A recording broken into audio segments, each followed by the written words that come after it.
the people will take their place, and that their atrocities and their complicity in the genocide in Gaza right now is not something that we can stand for.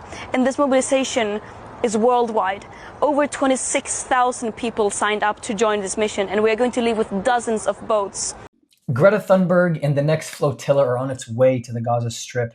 Ladies and gentlemen, I am the other Barak, coming to you live and direct from Greece. Greta and the rest of the radical pro-Palestinian movement has tried to continue to sail aid to the Gaza Strip. Lord have mercy, it is just going to continue to unfold. At this point, I would call this entertainment. Let's get in. We have a few videos here we're going to look at today. So here is the first one. Let's go full screen here. And the infamous, why does Greta Thunberg care about Palestine? I wonder. Let's see. People keep asking me, what are the links between climate justice and Palestine? And why do you care about Palestine? I do not understand how people cannot see that connection. In what ways are Palestine and climate justice not connected? Why should I not care about Palestine? I am a human being. I have basic values, common sense.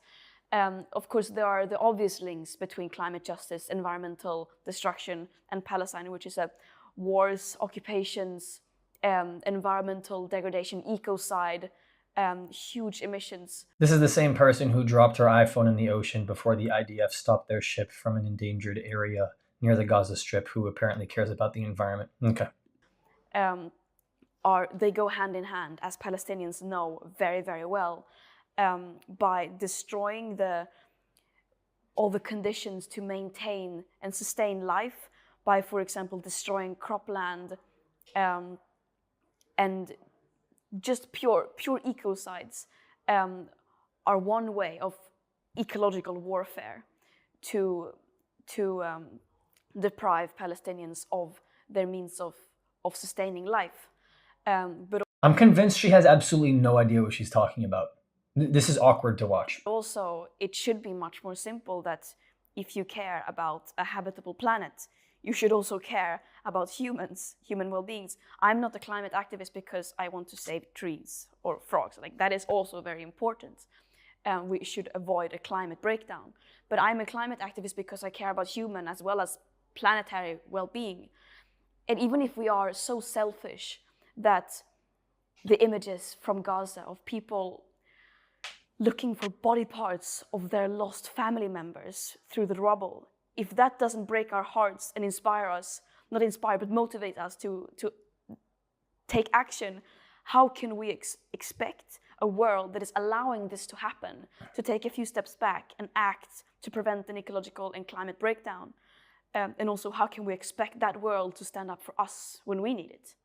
Yeah, well, how can we expect the world to not stand up for Israel when they need it after what happened on the 7th of October? Here, Greta Thunberg is off for her third attempt to break the fake siege on Gaza. She says millions of the 2.1 of Gazans are starving. It's just insane. We can debunk the starvation claim a lot. Dozens of boats will join in. They will try to enter via land and other ways too. Has Greta ever set sail to save any real genocides? The answer is no. We are in Barcelona, from where we will depart for another sailing mission towards Gaza, aiming to deliver humanitarian aid and break Israel's illegal siege on Gaza and open up a people's humanitarian corridor.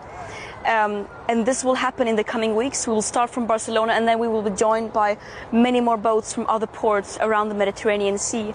And this project is part of a global uprising of people standing up, saying that when our governments fail to step up, the people will take their place, and that their atrocities and their complicity in the genocide in Gaza right now is not something that we can stand for. And this mobilization is worldwide. Over 26,000 people signed up to join this mission, and we are going to leave with dozens of boats, which is a continuation of the previous attempts. This is the 38th attempt to break Israel's illegal siege on Gaza by sea. And it is joined by other initiatives to break the siege by land and other ways. And it is part of a global uprising of people standing up saying that we will not tolerate this genocide. So what are other ways? I mean, you can't fly. You have the ocean. You can teleport. This is one of many attempts, continuous attempts, to try to break Israel's illegal and inhumane siege and to try to stop our complicity in genocide. And for me personally, this is my third attempt this year to go through with this mission. The last mission I was on, Israel once again violated international law by illegally hindering humanitarian aid from entering Gaza, where they are deliberately starving millions of people. But this mission is not about us as participants. This mission is about Gaza.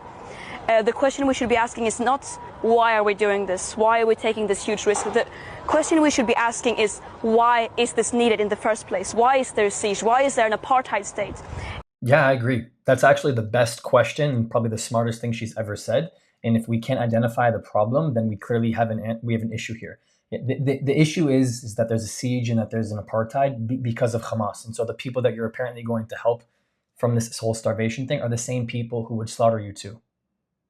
That's the issue. Israel is violating so many international law. Israel's occupation, apartheid state, siege, and not least genocide are completely unlawful and completely unacceptable. And we are not doing this as charity. We are doing this as an act of solidarity. And let's be very clear, the Palestinians do not need us to come and rescue them. They do not need food to be delivered only. They need the occupation and the siege to end. We are only doing this because we are listening to and acting upon Palestinians' calls for everyone of the world to step up and end our complicity in genocide and use every tool we have at hands to do our part. And as activists and organizers, this is one thing we can do. It is nowhere near enough, but it is still trying everything we can and to upholding our promise to the Palestinians to keep trying. Right. Okay, so I guess my only question is, if you've just been listening to the Palestinians inside of the Gaza Strip and this is your response, why are you not listening and having just an absolute willful, ignorant silence to the Gazans who are talking about the fact that Hamas is the reason that they have this problem? You know, I wouldn't find it surprising at all if somebody were to ask Greta if she's seen any of the footage of the Palestinians inside of the Gaza Strip protesting against Hamas. That's when things would get real spicy. Real spicy. All of you know where this is going to go. It's an attempt to get more people, to get more attention, to get more international pressure. They're going to call Israel. Guys, it's predictable. We all know where this is going to go. That's what they're going to do. They're going to get stopped. Israel can't let them in. They're going to get arrested. They're going to get turned around. They're going to go back to their countries. They're going to do some interviews. People are going to condemn Israel. They're going to forget about it, and they're going to do it again. You're welcome? Okay. Greta is just being paid to do this. They're all being paid to do this. You think they're doing this on a voluntary basis? You guys out of your minds? They don't care enough to do this on a voluntary basis. That's kind of the whole point. That's the difference. That is the difference. We are cut from a different cloth. Thank you so much for all your support from Greece, from Athens. Efsharisto, I think is how you say thank you. Here's a note from me. There are 4 ways you can help us grow if you believe in our mission. On Buy Me a Coffee and PayPal, you can directly contribute to helping this message grow and reach more people across the world. If you want to join the inner circle, join our Patreon with different tiers, and of course, our Discord community, which is free with people from all across the world. The links to every single one are in the description. And last but not least, to the Other Barak community, I love you. Ani ohev otchem. I'll see you guys next time.